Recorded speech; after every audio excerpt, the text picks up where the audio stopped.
And as usual, na akong kauban si Pastor Clyde. Maayong buntag sa tanan. Amo nga pagadiskasyonan diri. And I hope nga mag-take note kamo sa mga punto, no? Sa mga punto nga amo nga diskasan, ang mga pangutana ug ang tubag ni Pastor Clyde niining mga pangutana sa niining nga suhito mahitungod sa death and resurrection. Mag-ampo sa ta before ta mag-sugod, Pastor. Okay. Ito ko na itong ulos mag-ampo. Dalaygon og silimbahon nga Diyos. Dili matagbaw nga mga abil sa pagsampit kanimo kay tungod ikaw ang tuburan sa kaalam ug kahibalo. Niya kami karon magapahat niining bahin sa leksyon nga tagaan nimo kami og giya. Ilabi na ang nagapamati usab nga makakutlo og mga pagtulunan mahitungod niini. Bani ang matag-usa ka namo ilabi na ang nagatigpamati karon sa maabot niini nga sibya nga sila usab mapanalanginan sa mga pamaagi.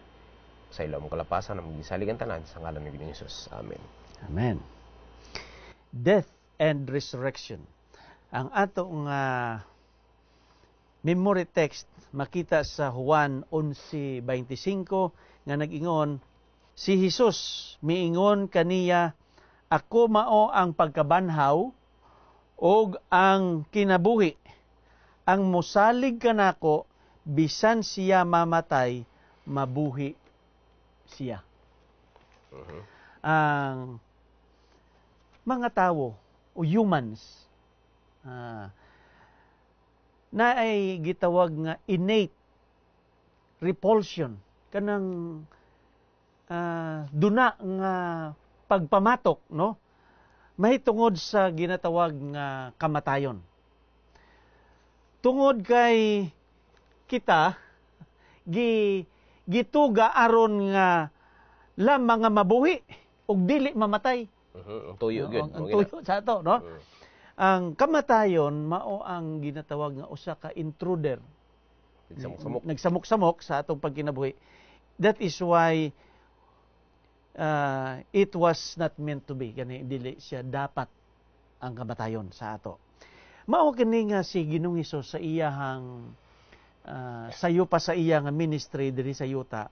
Iyang gipakita ang simpatiya ngadto sa mga namatyan, sa mga nabirib.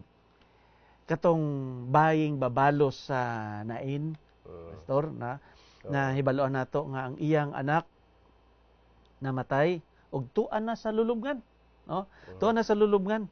He had compassion on her. Ano say kaluoy niya og nag-ingon siya ayaw hilak. Ayaw kasubo, ayaw hilak. Lucas City 13. Og didto pod sa amahan. Amahan nga sa 12 anyos nga anak ni nga babae.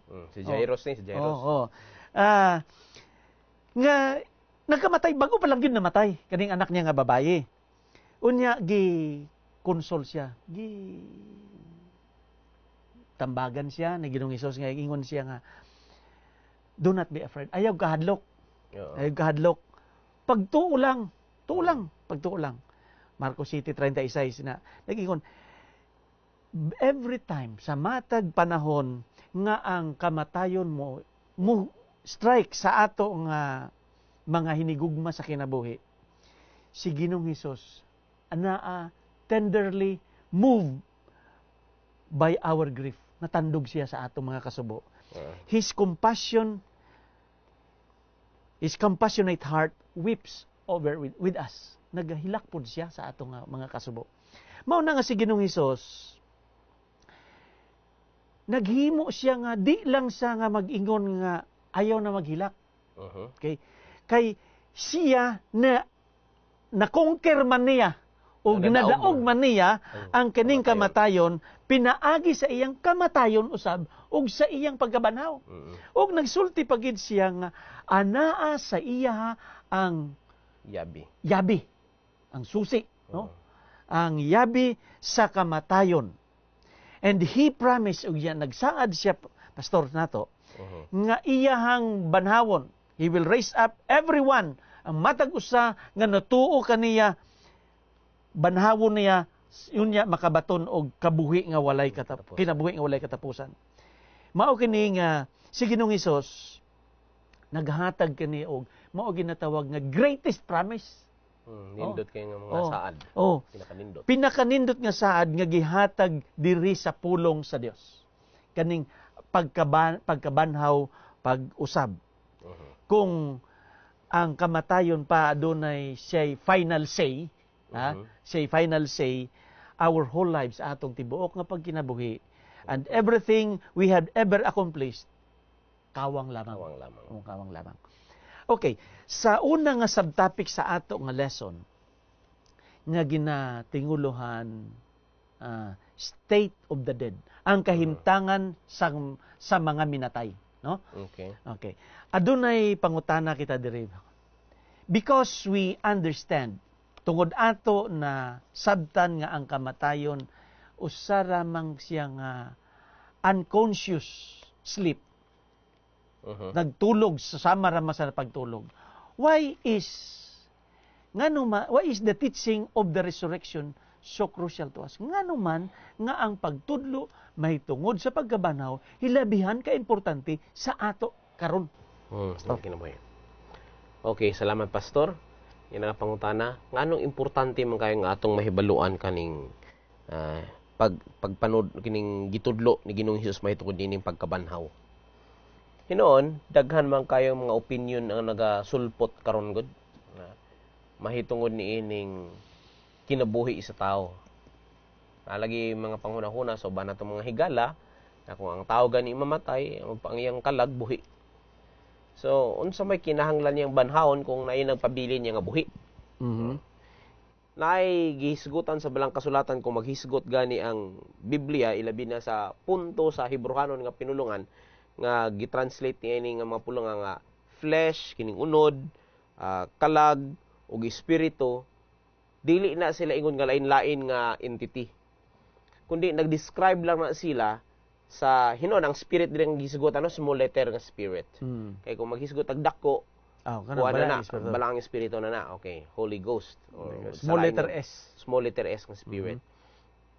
Kini nag-describe lang ni sa isa ka tao, no? A human person as a whole sa ihang kinatibukan. Mao bitaw na ang uban maghisgot nga lain-lain daw ning entity, maghisgot ni ang og soul og spirit lain-lain nga entity. Pero nagbugkos lang ni sa isa ka entity kay kung tan-awon jud nato ang lawas sa usa ka tawo adto kita sa origin kung unsay kabahin niini, no? Kung giunsa kini pagsaysay. Okay. Dayon kung gitudlo diri sa balaan nga kasulatan, buti pasabot niini nga atong scrutinize in a way nga masabtan nato. Karon, nganong kinahanglan matutun-an kining estado sa mga nangamatay? Hinoon kung sa ato nga pagkasulti karon, sayon na kayo nato ilakbit no, patay na ang tao. Pero sa panan-aw ni Ginoong Hesus sa usa ka lawas nga wala nay kinabuhi, ang iyang pagkabig niya na wala na namatay, natulog. Kana siyang idea, dili lang kana mitumaw sa panahon ni Ginoong Hesus nga niya diri sa yuta. Kay ang iyang kinabuhi na record man dinhi sa iyang pagkatao diri sa libro sa Matthew, Marcos, Lucas ug Juan. Ano kanang ginganan og gospel. Pero sa karaan nga mga tugon, nagsulat gihapon mahitungod niini nga kabahin sa kamatayon nga gingandan og katulugon. Atong basahon. Una, Job 3 bersikulo 11 ngadto sa 13. Parang makuhaan natong view nga ang origin gid niya niini gisgutan bisan pa sa karaan nga tugon. Ginganlan lang ni siya og katulugon. Job 3 bersikulo 11 ngadto sa 13. Ngano nga ako wala mamatay sa taguangkan. Nini higayuna kini si Job gihubag-hubagan na ni. So sa iyang hunahuna nangutana na siya sa Ginoo ba nga ngano nga ako wala mamatay sa taguangkan. Ngano nga sa pag-anak kanako sa akong inahan wala mabugto ang akong gininhawa. Mas maayo pag naghanom lagi siya nga mamatay kay tungod sa iyang mga agian nga mga kasakitan. ngano nga ang mga tuhod ming dawat kanako, kun sa unsa nga mga dughan nga akong pagasusan, kay karon makahigda na unta ako og nahilom. Ako nakatulog na unta, nan ako makapahulay na unta. So, kung iyang giunahuna nga mayon tag wala pa siya nabuhi, wa pa siya na padayon og exist diri sa kalibutan, nga namatay na lang siya sa pagkatao niya, ang katapusan nga bahin sa bersikulo 12, sa bersikulo 13, ako nakatulog na unta. So ginganlan ang kamatayon sa daan nga mga tugon sa lain nga bahin, nga special nga punto ato ning tukion karon nganong katulog ang gingalan niini, bisan pa man ang libro sa Psalmo 13 bersikulo 3, Jeremias 51 bersikulo 39 ug Daniel 12:2, naghisgot kini sa kamatayon nga maoy katulugon. Dili na nako to basahon. Kay kining kamatayon mao ni ang total nga katapusan sa kinabuhi. Pero mulakbit ko ni inig jutay. Ang kamatayon mo'y katapusan sa kinabuhi. Pero naay technical nga gusto na kong isalipot interject din hindapita. Tungod manggod sa una nga pasidaan sa atong Ginoo ngadto sa una natong ginikanan, nakita ka na sa Genesis 3, no? Nga naghisgot ang Ginoo nga dili ka mo magakaon sa bunga sa kahoy nga nagaila sa maayo ug daotan, no? Tree of knowledge of good and evil. Nga sa panahon nga kung kamo mukaon niini, kamo mga matay. Kay tungod sa pagkaon human og kaon ni Adan ug ni Eva, wa man sila namatay. Mao bitaw to mingon ang yawa sa pagkakaon niya sa maong prutas, o tanawa ko wala man ko namatay, di ba? Okay, usbo na ako pagbasa, no? Dinhi sa Genesis 3 bersikulo 3 na lang ta, diretso lang ta sa 3. Okay. Apan sa bunga sa kahoy nga anaa sa taliwala sa tanaman, miingon ang Dios, dili kamo magakaon ni ana, bisan maghikap ni ana, aron kamo dili mamatay. Kinsa ang nag-ingon nga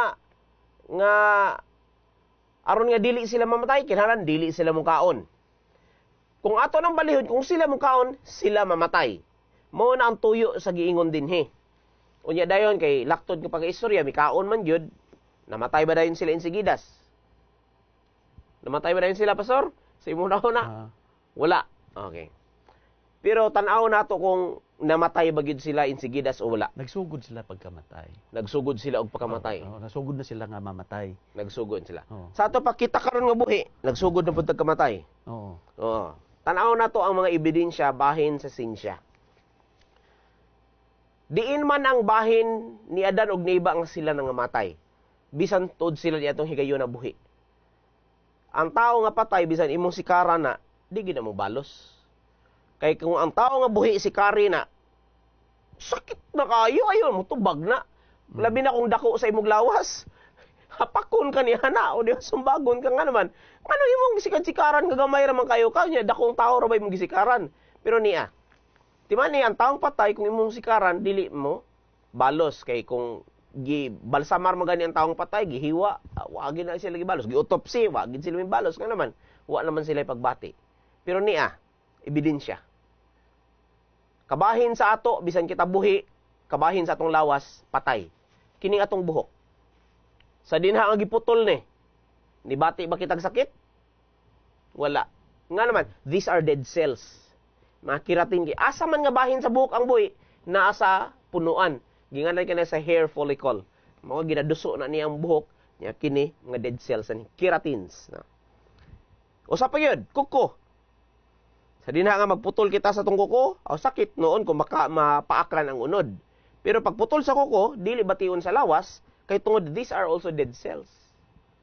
Sa ato pakabahin sa buhi nga lawas sa tao, naay parte nga nangamatay. Maligo ta sa dagat, labi na king init kayo. Nya gi-sunburn ta, di ba? Mamaksi. Those are dead cells. Maligo ta, manglugod, dead cells.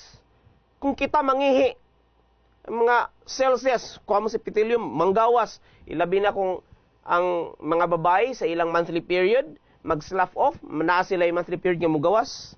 No? No, dead cells. Dead cells, kay red blood cells, nasa sulod yun, patay man, ng gawas. Part of us, we living individuals, are dying every day. Gina-experience na nato. Muna pag-ingon sa Ginoo, sa panahon nga ikaw mukaon sa prutas, sa pag-ila sa maayog dautan, yan ang kahoy sa pag-ila sa maayog dautan, ikaw mamatay. Nagsugod dayon ang ilang pagkamatay, but not ultimately. Pero kining death, nga gisgutan nato karon, it is the total end nga sa dinha nga nawala na gid, nabugto na gid ang kinabuhi. Okay, mo ni karon ang atong i-deal gyud. Kining death is a state of unconsciousness. Kay ang tao nga namatay, wala naman gyud siya consciousness. Pero timan ang gipamulong ni Ginoong Hesukristo, ilabi na sa pagtawag niya ni Lazarus, uy, natulog lang si Lazarus. Ang record ni Ana, makita nato diri sa John 11 verse 11. Akong basahon. Unsay giingon ni Hesus? Juan 11 versikulo 11. Nagkanayon.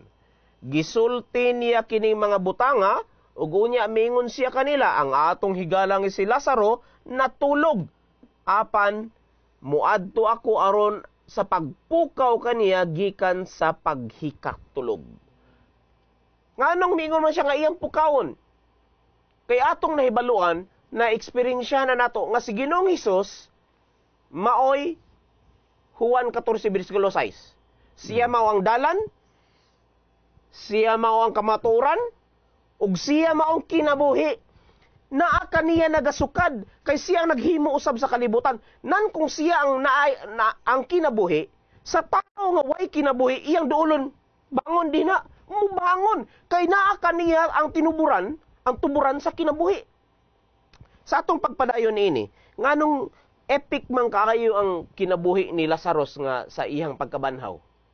Nganong dako man di kayo nga legacy. Atong mahibaluan nga ang mga tao niya ni higayuna, nagduha-duha. Nagduha-duha sila, pastor. Mao ni nga, sa pangutana ganina, because we understand that death is unconscious sleep, why is the teachings of the resurrection so crucial for us? Kay mao ni karon ang marker. Ang marker sa ato ang tinuuhan, kung kita bagyod mituo niini, bot pasabot nga, kung kita mituo, nan makambit kita niini.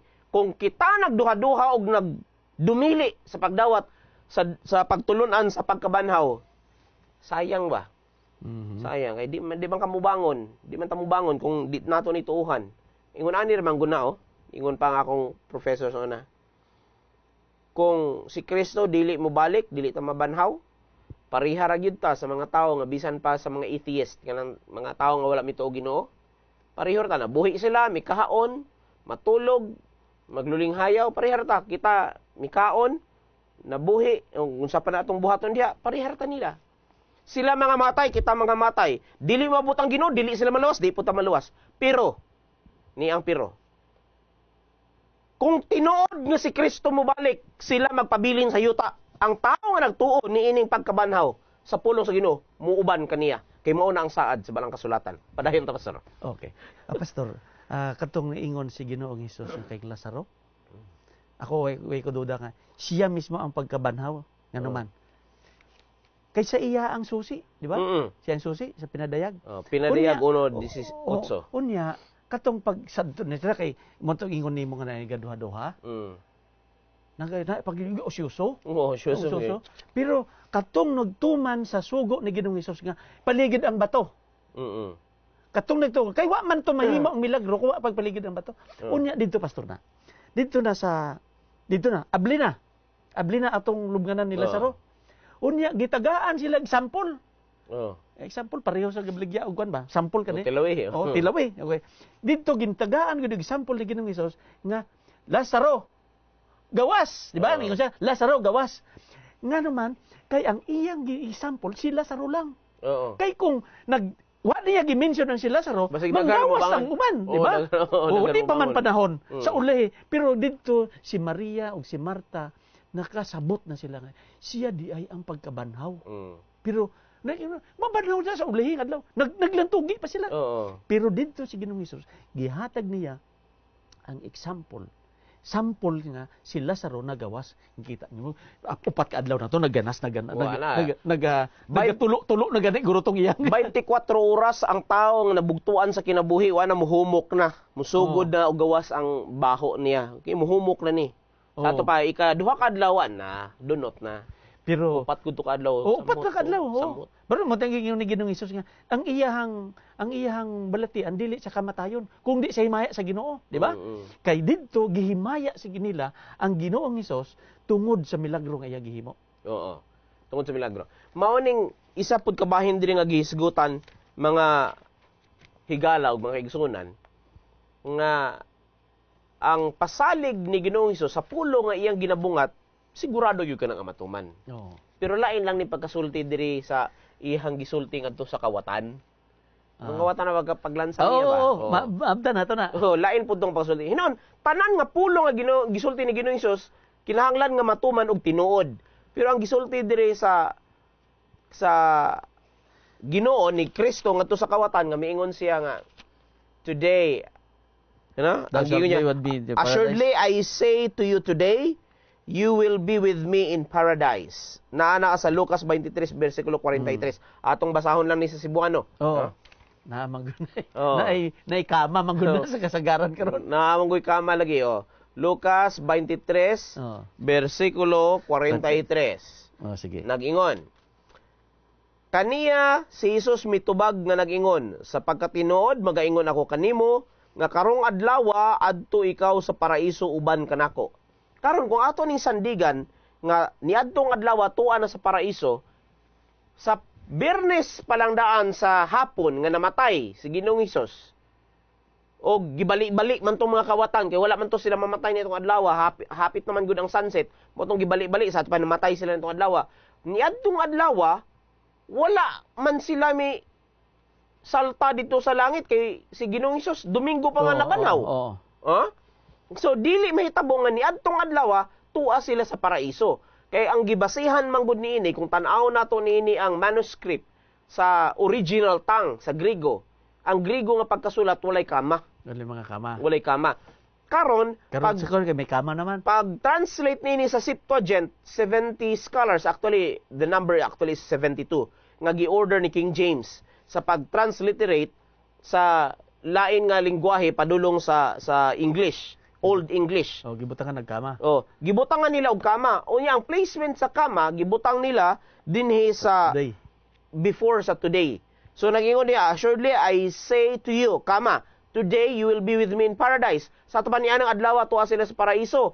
Pero dili mahitabo, wrong ang essence kay tungod niya ng adlaw si Kristo tuwa pa sa lubnganan, no? Pagka Biyernes sa hapon, pag sunset tuwa sa lubnganan, Sabado tuwa sa lubnganan, mibangon pagka Domingo pa. Nang problema kay gidugangan nila ang Biblia. Nadugangan. Nga pa ang kama magod parang makaginahawa ta ba kanang maka-breath ta sa atong pagbasa o maka-post sa YouTube. Pero niini kung atong ibutang ang kama after sa today. Assuredly I say unto you today. You will be with me in paradise. Sa after sa today o sa ang kama, insakto. Kay ni anang adlaw, Biyernes, si Kristo mingon siya, assuredly I say unto you today. Insakto. Pero it doesn't mean nga ni anang adlaw po sila mosakak nga naman.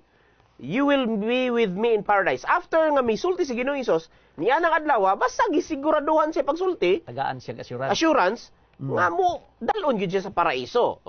So ingon na ang nahitabo niya ng explanation nga bisan pat man tuod nga pamulong ni Ginoong Hesus, tinuod. Pero ang nahitabo ang transliteration o ang mga translators mo'y nasipyat niini. Okay. Sige. Kadto kita sa next nga bahin sa ato nga subtopic. Hope of resurrection. Okay, no? Okay. Niya ang pangutana. How can we learn to trust in God's promises about eternal life, even though we can learn to trust in God's promise? Even though, for now, death seems to be the victor. Murag siya nagmadinaogon karon. Paunsaon nato na, Pastor? Unsaon man nato pagtuon sa pagsalig ngadto sa mga saad sa Ginoo. Mahitungod niining kinabuhing walay katapusan nga bisan Kung karon makita nato nga daghan gyud kay mga nangamatay.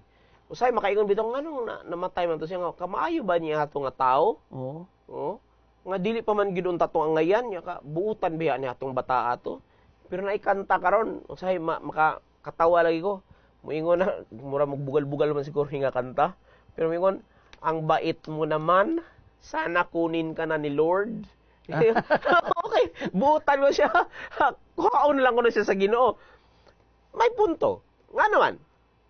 Kay kung ang tao nga buutan, siguro hunahuna, nato nga, kinahanglan taason nung tanyang kinabuhi, kay honor the father and the mother, mataas man kinabuhi niya, matinahuro naman sa ginikanan. Yung anong namatay man, it might be, nga dili gusto ang Ginoo nga ma-adulterate ang ilang kinabuhi, mo na nga mintras sayo pa, safety na ang ilang kaluwasan. Kana, sa ato lang nga pangagpasa, kay dili man na nato mabutang diri sa biblical, kay di man na nato mababasa din karon. Pero ang nagpasabot lang niini kaning atong paglaom sa pagkabanhaw mao ni. Si Ginoong Hesus naghimo og milagro. Usa niya nakahigayon nga ang iyahang giayo ang katong usa ka babae nga anak ni Jairus. Gihisgutan naman nimo ganina pastor. Sige, sa introduction ana. Nga sa dinha na nga giingnan siya ni Jairus, siya ra ba isa ka leader sa synagogue buot pasabot nga elder. Church elder. Ginoo, ang akong anak nagsakit. Unya sa dinha nga sige mo adto ta. Sibog sila sibog. Nya kay giprosisukan sa mga tao hinay kay ang iyang lihok. Hangtod nga miabot ang usa ka sulugon nga mingon nga ayaw na lang sa mukang ang si Ginoong Hesus, no? Ang master ayaw sa muka na ang atong master kay patay na ang imong anak. Karon makita ang istorya dinha sa Lucas 8. Dayon mi atubang si Ginoong Hesus ngadto kang Jairus. Ayaw kaguol. Sa ingon niya. Tuo lamang. Ayaw kaguol tuo lamang. So, nagpadayon ang istorya nga gipili lang ni Ginoong Hesus ang mukuyog sa iya.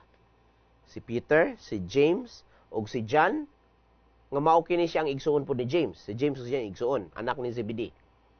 Dayon miadto sila didto. Unya gi-pronounce ra ni Ginoong Hesus sa mga pulong. Miingon siya nga taleta kumi. Nga buot pasabot niya na kung atong basahon na lang, no? Lucas 8:54 og 55. Gigunitan pa sa kamot. Gigunitan pa. Sa kamot before sa kwan. Apan iyang gigunitan siya diha sa kamot. Okay. Gigunitan niya sa kamot ang babae, nga bata. 12 anyos nga bata. Og iyang gisampit nga nag-ingon, "Inday, bumangon ka." Mao ni talita kumi. Og mibalik kaniya ang iyang espiritu. Ang espiritu ni small letter. No. Sa tao refer na Tao sa tao. na. Okay. Pasabot nga gininhawa po ni. Og siya mibangon diha-diha og si Hesus misugo nga hatagan kini siyag makaon. Okay. Isa ka assurance nga si Ginoong Hesus makapabalik na sa kinabuhi sa tao nga nawagtangan na og gininhawa. Adto ta balik ni Lazarus. Nganong nakaingon ko ganina nga epic kayo ang kinabuhi ni Lazarus?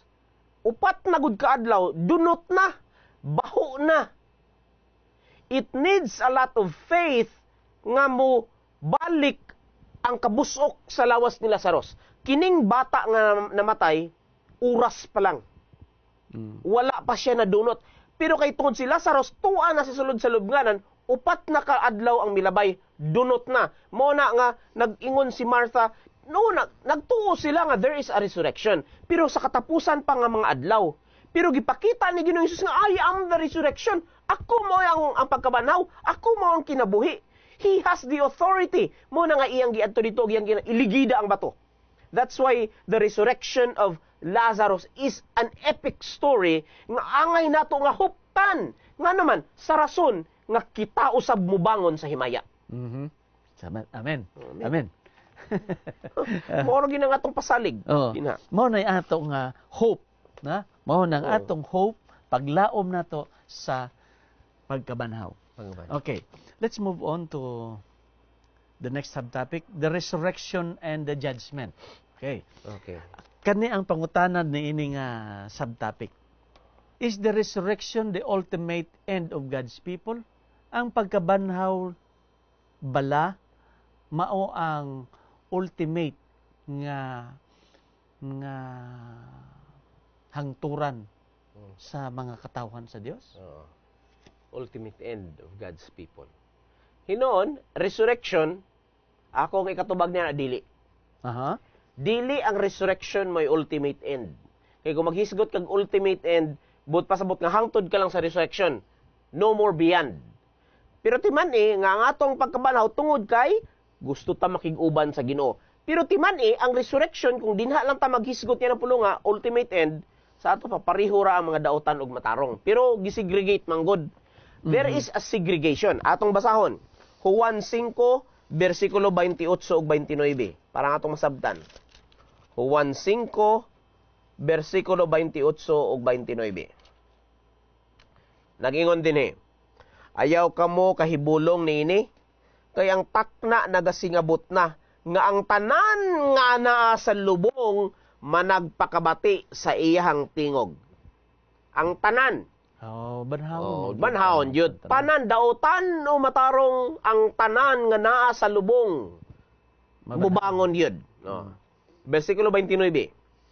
Og ang mga managbuhat og maayo managpanggula nga binanhaw ngadto sa kinabuhi. Dinhi na gilain-lain na. Ang tanan mabanhaw apan naay special nga klase nga pagkabanhaw. Og ang mga nagabuhat og maayo managpanggula nga binanhaw ngadto sa kinabuhi. Og ang managbuhat og mangilad managpanggula nga binanhaw ngadto sa pagkahinukman sa silot. So duha. Ang isa ngadto sa kinabuhi, ang isa ngadto sa pagkahinukman sa silot. Pero pareho tanan gibanhaw. Pareho tanan ang gibanhaw. So dili So ang pangutana ganina very catching.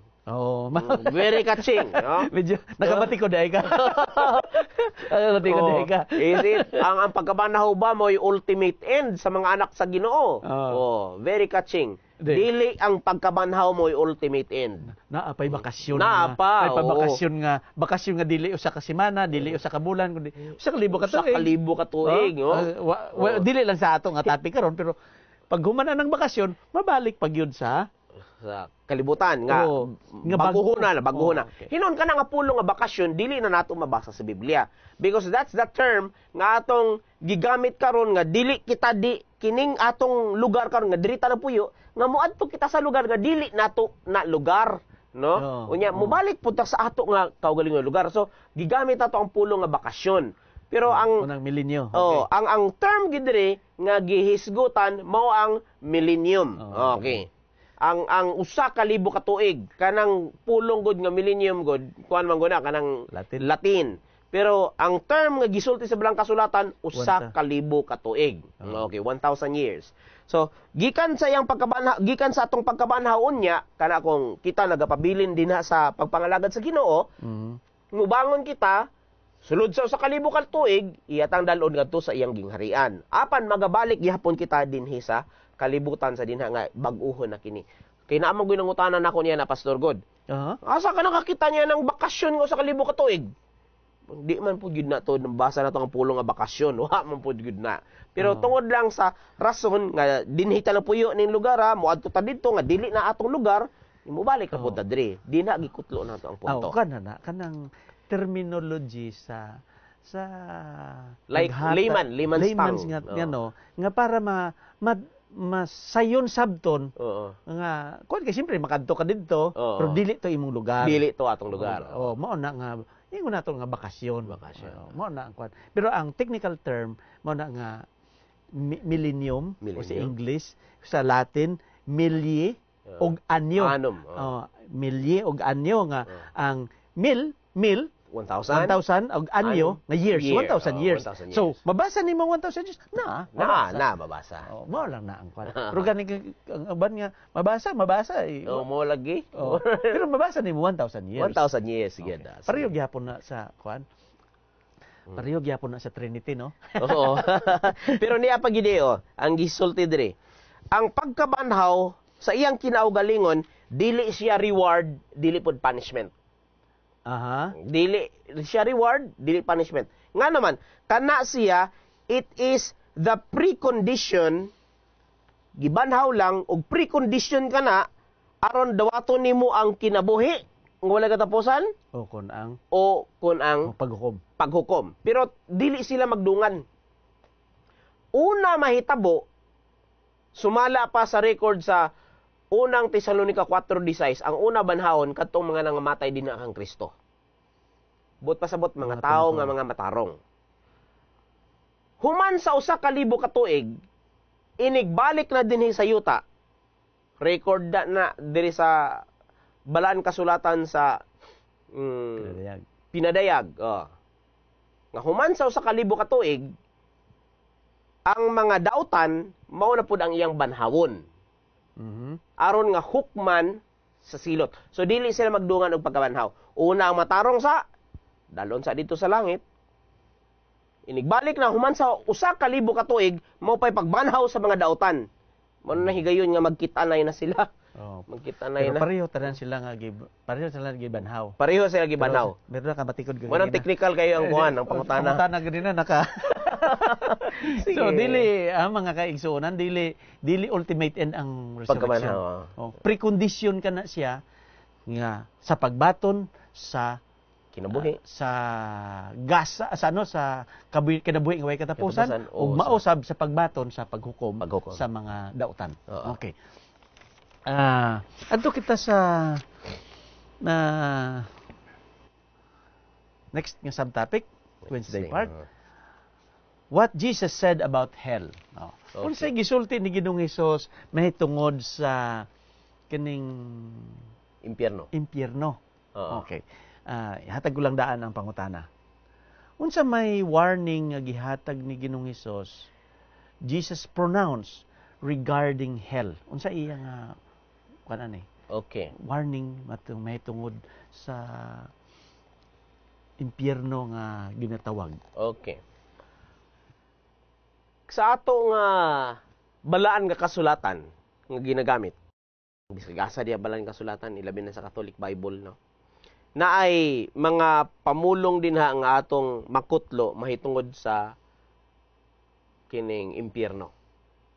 Naghisgot man lagi ni sa Ginoong Hesus sa impyerno. Pero ang usa niya nakahulagway mahitungod sa istorya ni anang usa ka dato og si Lazarus, rich man and Lazarus. Makita na tong istorya sa Lucas 16 bersikulo 19 hangtod 31. Onya kini si Lazarus kay pobre man siya, nagpuyo sa gawa sa gate nining dato, kagiron pa gyud kay sumala sa Biblia lots of sores na yung lawas. Ligo-ligo siya, no? Unya pagkatapos nabuhi lang ni siya kay nagagad lang ni sa mga leftovers nga nasubra sa lamisa ni ining dato nga ilabay na. Wala lang kinahanglana. Unya maglabay dito adto siya dito mukaon, magkuyog siya kauban sa iro, sa magilog pa siguro sila sa iro. Unya pagkatapos ang record nagkanayon nga bisan pa manggani ang iyang mga kabahong, iyang mga hubag. Tilaan pa sa iro. Sumala sa record nga akong gibasa og sa kung ato aning basahon ang iyang original word niini, mahitungod niining iyang mga hubag-hubag sa lawas. No? Mga samad-samad yan sa lawas. Naghisgot na diha sa iyang original word nga ang meaning di ay na it's oozing with pus. Ganana ang iyang lawas. So kung nauna ang hulagway sa usa ka tawo nga pobre, wala say Pinoy-anan, dili siya makapanginabuhi siyang kaugalingon kay nag-agad lang sa mga linabay sa uban, nya dili pud maayo kay tungod wa man lagi siya ikahunad-hunad lagi. Ang iro ray mo'y gatila sa iyang mga samad, kasakit. Pero laktod pa kay istorya na matay si Lazarus, giatake pud ang dato dito sa sulod sa balay. Gipanglubong silang duha. Nabaylo dayon ang siniri. Pareho silang namatay. Pareho silang namatay. Nabaylo ang siniri kay tungod ang dato tuwas impyerno. Unya ang pobre tuwas sa sabakan ni Abraham. Unya nakita niya dito tuwa man dito sa Lazarus ang iyang silingan nga pobre. Miingon dayon siya nga, Abraham, pwede ba nga kanang si Lazarus iyang itunlob ang iyang tudlo dito sa tubig nga bugnaw nga aron nga iyang ipatulo diri sa kumbaba. Maayo pud siya mohangyo, no? Buti pasabot niya nga na siya nagsulti, direkta ngadto kang Abraham, nakita niya Morning sultilon sa uban nga ang langit o ang impyerno duol ra. Nini nga hulagway ba?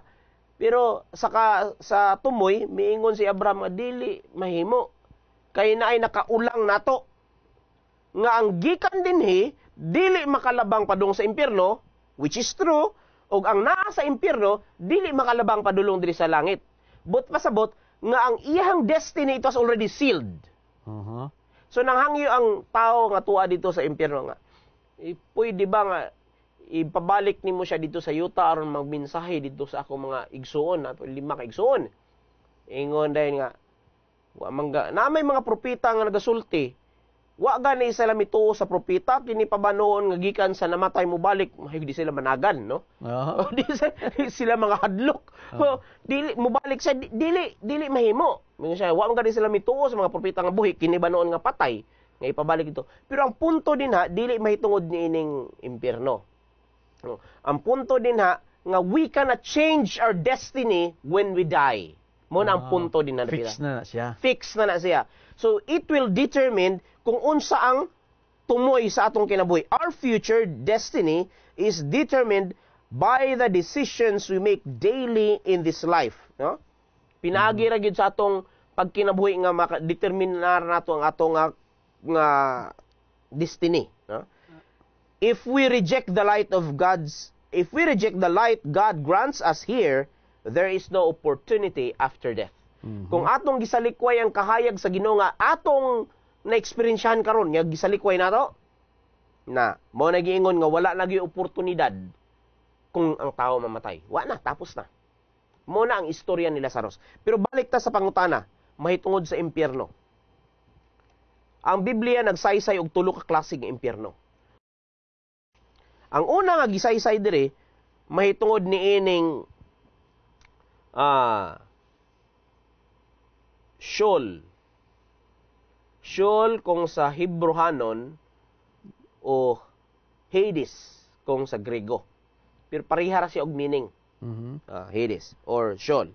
Ang punto nga makita nato na dinhi sa Salmo 16 bersikulo 10. Anihion nato pag unang basa. Salmo 16 bersikulo 10. Mm-hmm. Nagkanayon, tungod kay dili mo pagabiyaan ang akong kalag sa Sheol. Ni motugot ka nga ang imong balaan makakita sa pagkadunot. Sa Sheol, madunot. Kaya siyempre ang tao mamatay. Okay. The same meaning sa pulong po nga Hades sa Grigo. Makita sa Buhat 2:27. Mm-hmm. Atong basahon. Buhat 2, versikulo 27. Nagaingon, kay dili mo man pagabiyaan ang akong kalag didto sa Hades. Mga oras siya pagkapulunga. No? Sa bersikulo 10, Salmo 16, bersikulo 10, tungod kay dili mo pagabiyaan ang akong kalag sa Sheol. Morang pagkapulunga. Kay dili mo man pagabiyaan ang akong kalag didto sa Hades. Okay. Og dili mo man itugot nga ang imong balaan muagi sa pagkadunot. Gi-change lang ang word nga Sheol ug Hades. Ngano, the same meaning sila. But pasabot nga dito sa lubnganan. Ang uban nga mga pulong niya na gihisgot, gi-translate ka na sila og hell. Okay. Umao nang mangkot na itong ganina. Oh. Okay. Una nga pulong nga hell. Ikaduha, kining pulong nga hell, usahay gi-translate kini sa lain nga pinulungan sa Grigo nga pinulungan nga Tartaros. Mm-hmm. Okay, Tartaros. Ginganlan kini siya Abyss. Makita ka na sa 2 Pedro 2:4. Mm-hmm. Hell gyapon ang pagka-translate niya na sa English, no? Atong basahon. 2 Pedro 2:4. Nagaingon, kay kun ang manulunda wala kaloy sa Dios sa diha nga nakasala sila hinunua, iyang gitambog sila ngadto sa infierno o gibalhog ngadto sa mga lungib nga mangiob aron ipatagana hangtod sa pagpanghukom. So ibalhog sila dito sa infierno ngadto sa mga lungib. Lungib bangag. Ginganlan ka siya og Tartaro sa pulong nga Grigo. Apan ang gitudlo ni Ginoong Hesus nga hell, dili ang Sheol or Hades, dili pud ang Tartaro, kundi mao ni ang ikatulo. Ginganlan kini siya og Gihina, Valley of Hinnom. Makita nato ang mga tambag niya, mahitungod ni atong mabasa nato sa Matthew 5:22 o bersikulo 29, bersikulo 30, ug Matthew 23, bersikulo 33. Okay. Nga kadto bang mas maayo pa makasulod kag siging harian sa langit nga kulang kag parte sa lawas katong kung nakasala ang mata, lugita na. Kung nakasala ang isa nimo kamot, putla na. Mas maayo pa makasulod kag siging harian sa langit nga ingon ana kulang ka basta nakasulod ka kaysa kumpleto ka nga mawala ka. Okay. Ang history ni ini nga gihisgutan. Ang pulong nga gigamit din ako na lang basahon no, kay kung impyerno bagihapon ang pagkapamulong ni ini, Matthew 5 bersikulo 22. Jutay na lang nga bahin atong pagsaysay ni ini dali ra ni. 5 bersikulo 22. Okay. Nagaingon, apan sultihan ko kamo nga bisan kinsa nga masuko batok sa iyang igsuon, mahiagom sa hukmanan, o bisan kinsa nga moingon sa iyang igsuon, kuanggol ka, mahiagom sa Sanhedrin. O bisan kinsa nga moingon, buang ka, mahiagom sa infierno nga kalayo. Na mao gihapon ang gisgutan sa bersikulo 29, busa ko ng imong tuo nga mata, mao ang makaingon kanimo sa imong pagkasala, lugita og isalibay kini. Kay maayo pa alang kanimo nga mawad-an kag usa ka bahin sa imong lawas, kaysa ibanlod ang tibuok mong lawas ngadto sa infierno. Bersikulo 30, mao gihapon din na nako basahon. Oh, 30. Kini nga pulong sa Griego nga pinulungan, ginganlan kini siya og Gihina. Okay. Ang history unsa man day nahitabo nining Gihina. Gihina is south of Jerusalem. Mo ni Jerusalem sa ubos niya niini naay walog dinha. Ginganlan kani siya Valley of Hinnom nga nagasiga diha ang mga dautan nga mga linabay gikan sa syudad. Mga basura, garbage, mga basura, much more ang mga patay nga mga mananap, ilabay dito, kay there is no such formal burial sa mga mananap nga mga patay. Ang mga tao lang nga napatay mo nang ibutang nila sa lubnganan. Pero all the kuan kanang filthy things nga gikan sa syudad ginalabay dito. Kay ingon ani man gud ang history. Kini si Ahaz, Haring Ahaz, nga makita nato ang istorya sa 2 Kronikas 28:3 o 2 Kronikas 33 bersikulo 6. Si Ahaz nakahimo niini og si Manasi. Hari gyapon na siya pero lain-lain sila nga termino, lain-lain nga tuig. Naghimo sila og usa ka horrendous pagan rite nga ilang gisunog ang mga anak ni Molek. Nga aron nga dili maka lingkawas dinha nila gihimo nga dapita. Nga naman, ingon ani ang porma.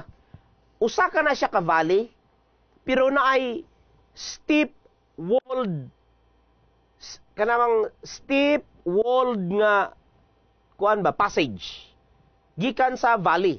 Sa valley na siya no, bukid unya steep walled passage nga di na sila moagi. Mao kana ang lugar nga gihimuan ni Ahaz nga gisunog niya ang children of Molek. Ako bitaw magunahon ako kaluoy pod no. Pero that's how it was ang pagsugod niini o ginganlan kana nila ni Jeremiah nga Valley of Slaughter. Sa dito patay. Kay dito gipatay ang kining gi-execute ang mga anak ni Molek. Nianang lugar na gibansagan kana ni Jeremiah og Valley of Slaughter. Nan karon mao ni ang gitudlo ni Ginoong Hesus nga sulusama niya nga pamaagi nga nagkalayo to didto gisunog hangtod nga mintras na apay kauno ng kalayo nagakalayo. Apan kung wala na mapalong pod. Sama gyapon na sa Valley of Hinnom. Gi-equate na sa Valley of Hinnom. Mao na ang sinugdanan gyud kay ang katong lugar ginganlan kana og Valley of Hinnom. Kadtong lugar nga gi-executan ba.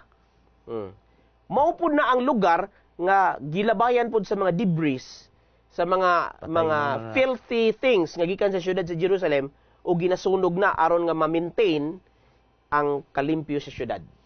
Mao na ang kana nga term nga gigamit ni Ginoong Hesus, Gihena. Gihina. Gihena. Sa tulo sa Sheol, Sheol, o or Hades, o sa Tartaros. Pero wa ni gigamit ang Hades o Tartaros. Wala. Ang gigamit niya mao ang Gihena. Gihina. Kay mao ni ang naay gisunog diha. Naigasunog. Tinuod yun. So, gi-equate po din na ang impyerno sa katapusan ng mga adlaw. O, niya na nga hulagway sa Gihina. So, aron masabda nato nga ang pulo nga hell, infierno sa Biblia, tulo ka meaning, tulo ka word din na ang buti pasabot. Apan napuntarya ang pulong ni Ginoong Hesus, wala sa Sheol or Hades, wala sa Tartaros, malapas gingon ni Pastor Birusel, apan na sintro ka na sa Gihina. Kay diha ang burn nagasunog gid nga kuan. Mao na sulti pod ni Ginoong Hesus nga simbolo ni siya sa last judgment. Sa paghukom nga taog sa punishment sa mga dautan.